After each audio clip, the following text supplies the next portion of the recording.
Nestled in the lush greenery of East Priangan, there is a village that holds beauty, the spirit of togetherness and ever-growing potential.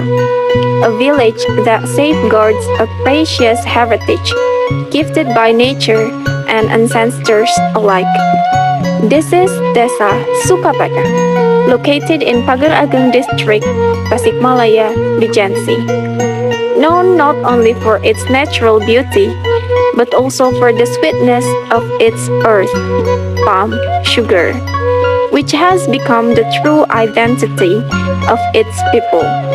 In the hamlet of Garadaha, palm sugar is more than just a commodity.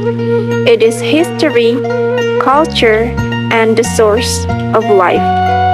The art of tapping sap from the sugar palm tree has been passed down through generations, a living tradition that continues to this day. Before dawn breaks, the tapers have already set off toward the sugar palms. With careful hands and years of experience, they collect the palm sap, the key ingredient behind every block of palm sugar. From this simple process, a product of high economic value is born, one that has become the backbone of the Sukapada community. From fertile soil comes the finest harvest. From the sugar palm comes a sweetness that sustains many families. And from the spirits of its people grows a brighter future for the village. Sukapada, sweet in its craft, strong in its culture, forward in its future.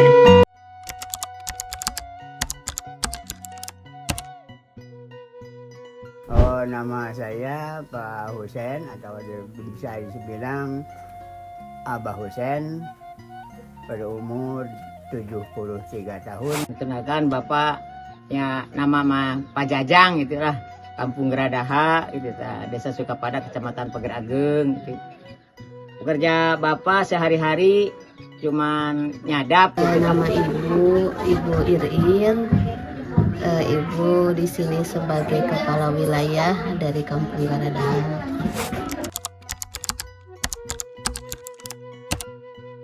Jadi sepuh Bapak tadi nyadap, diturunkan ke Bapak gitu nanti nyadap nanti. Dari tahun berapa? 91 juga udah mulai gitu. 1991 itu udah mulai nyadap gitu Bapak.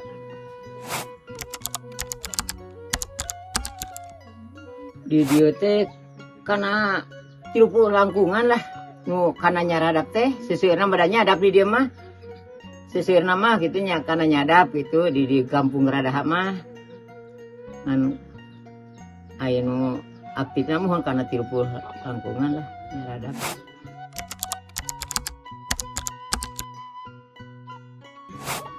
Utama Bapak mah sadayana ge lah.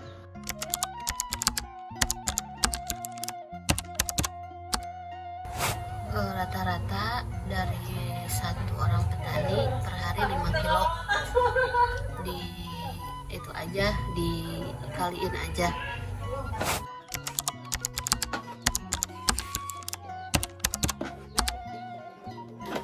Membicarakan masalah gula ya.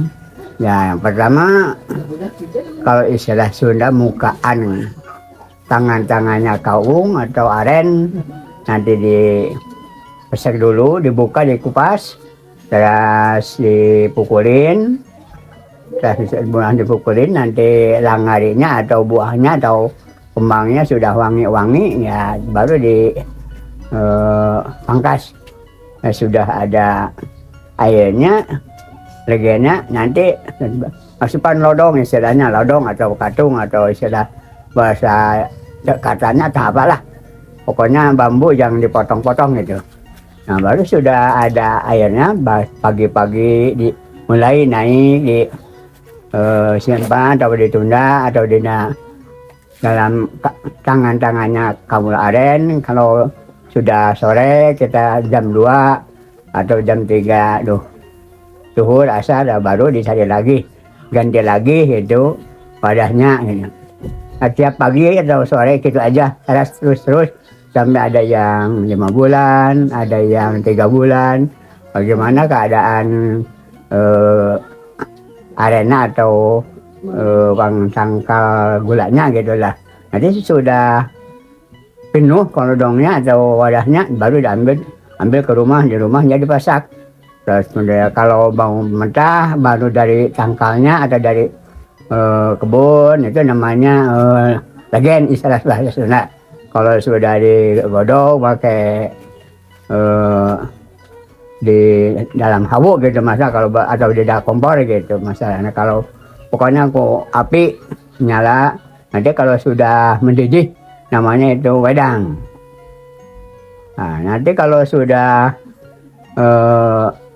matang namanya itu peut bahasa Sunda. Kalau sudah mentua agak keras-keras ya baru dikeluarkan, baru bahasa Sunda dititis atau dikeluarkan dari kancah atau dari wajan. Nah baru dicetak pakai bambu itu seperti namanya itu ganuan. Nah baru dicetak di sana. Ada yang banyak 10 atau 20 ganuannya gitu atau cetakannya gitu, ada yang 30, ada yang 50, tergantung banyaknya itu peut yang mau yang akan dicetak gitu.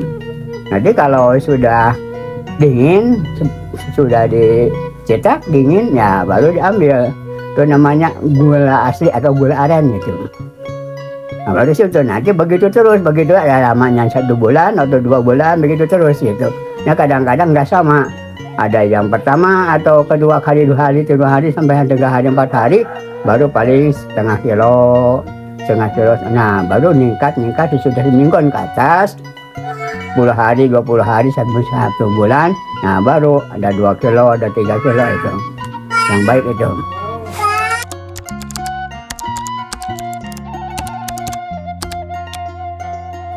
Kendalanya mungkin pertama dari segi banyak sedikitnya air niranya ya, itu kan kita nggak bisa nentuin tuh ya.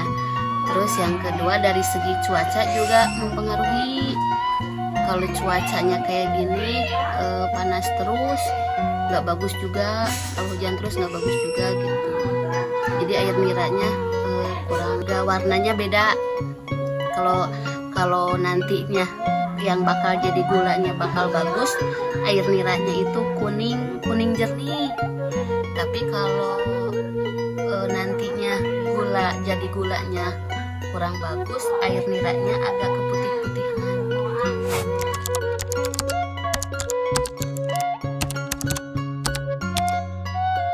Setiap bulan kalau di rata-rata misal kalau mau hitung mudah gitu ya, kan tadi kata si Ibu Nina 18.000 per kilo kali 5, kita hitung 20.000 aja gitu ya. 20.000 kali 5 berarti 100.000 per petani kali maksimal 80 kakak lah, dikaliin aja.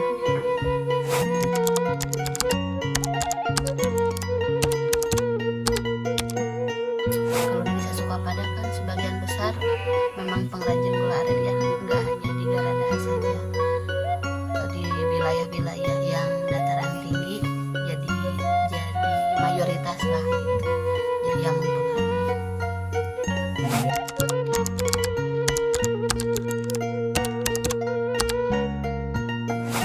Kalau di Garada sebagian besar petani hanya menjual ke bandar, dari situ aja udah. Jadi bandar udah punya langganan tersendiri gitu ya. Kadang ada yang di setornya itu ke pasar Ciawi, ke Raja Pola, ada yang nyampe ke Limbangan juga ada.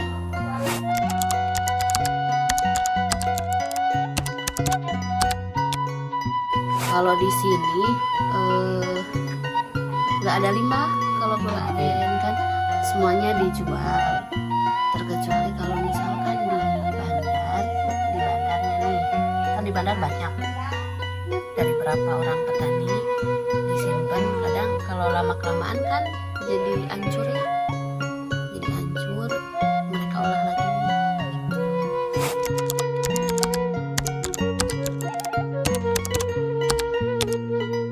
Kalau bantuan langsung sih belum ada.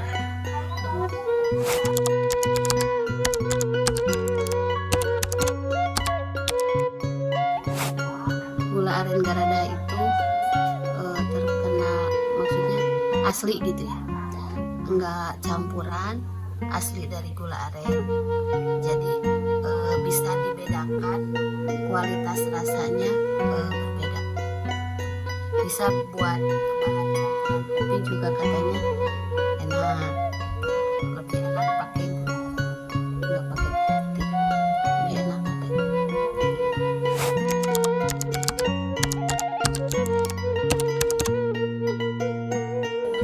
Kalau gula aren kalau dipakai memasak lebih sedap gitu, manisnya itu beda sama gula putih. Ada juga gula dari gula kelapa.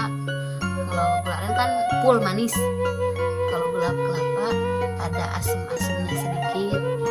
Gula kelapa beda, itu mah pengrajinnya daerah Tasik itu ya, Tasik Selatan.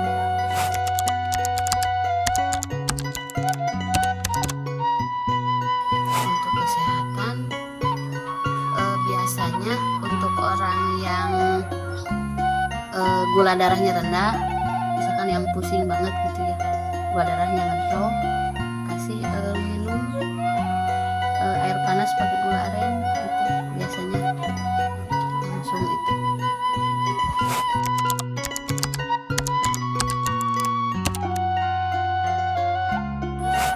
Kolak bisa, es cendol bisa, banyak sebenarnya, puding juga bisa kalau kitanya rajin ya gitu, banyak.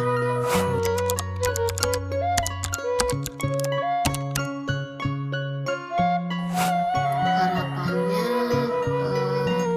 gula aren ini sumber pendapatan masyarakat yang utama gitu ya, memang udah yang utama, cuman kalau masyarakatnya lebih bisa, terus ada kesempatan buat gula arennya dibikin apa gitu ya, jadi kan nilai jualnya lebih tinggi, nah otomatis kan meningkatkan pendapatan masyarakat.